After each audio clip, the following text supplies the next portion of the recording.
Assalamualaikum warahmatullahi wabarakatuh. Saya Wafika Aulia dengan NIM 2107539 dari Prodi Pendidikan Kesejahteraan Keluarga akan menampilkan hasil studi review artikel yang telah saya lakukan, yaitu mengenai pemanfaatan mikroorganisme pada makanan. Langsung saja, yang pertama yaitu mengenai pangan fermentasi. Nah, seiring dengan kemajuan teknologi dan ilmu pengetahuan mengenai industri makanan di Indonesia, saat ini banyak bermunculan makanan yang bernilai gizi tinggi. Salah satunya adalah fermentasi dari mikroorganisme.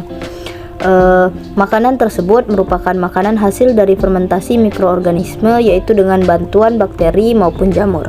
Contohnya ada bakteri Lactobacilli yang berperan dalam menghasilkan laktat seperti pembuatan yogurt, kemudian ada fermentasi sayur, kemudian pembuatan roti dan lain-lain. Selain itu juga terdapat Streptococcus Saccharomyces cerevisiae yang juga berperan penting dalam pembuatan kue.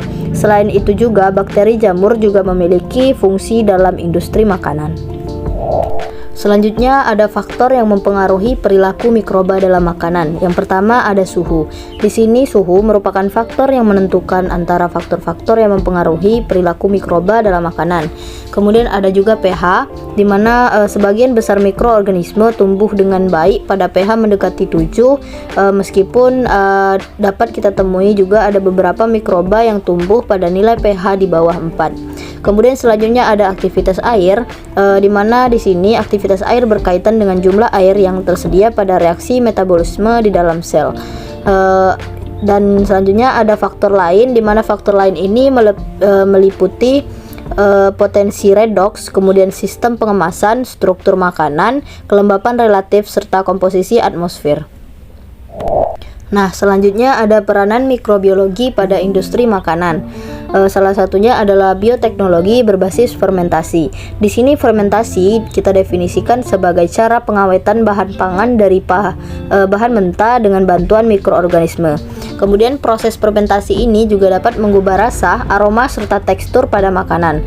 Proses fermentasi ini dapat meningkatkan kualitas makanan yang memiliki nilai gizi tinggi serta memudahkan proses pencernaan dalam tubuh kita. Menurut Farida Sari 2019, makanan diolah melalui proses fermentasi dibagi menjadi 4 macam.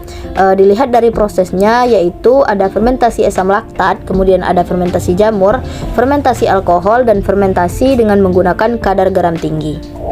Nah, di sini kita dapat melihat macam-macam proses fermentasi berdasarkan prosesnya serta contoh produk yang dihasilkan.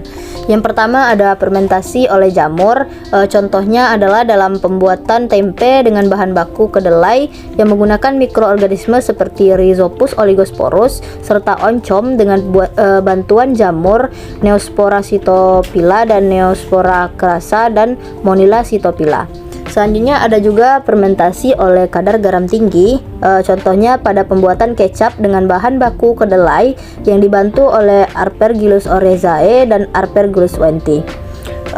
Kemudian di sini selanjutnya ada juga fermentasi asam laktat, contohnya adalah yogurt dengan bahan baku susu dibantu oleh bakteri Lactobacillus burgarius dan Streptococcus thermophilus.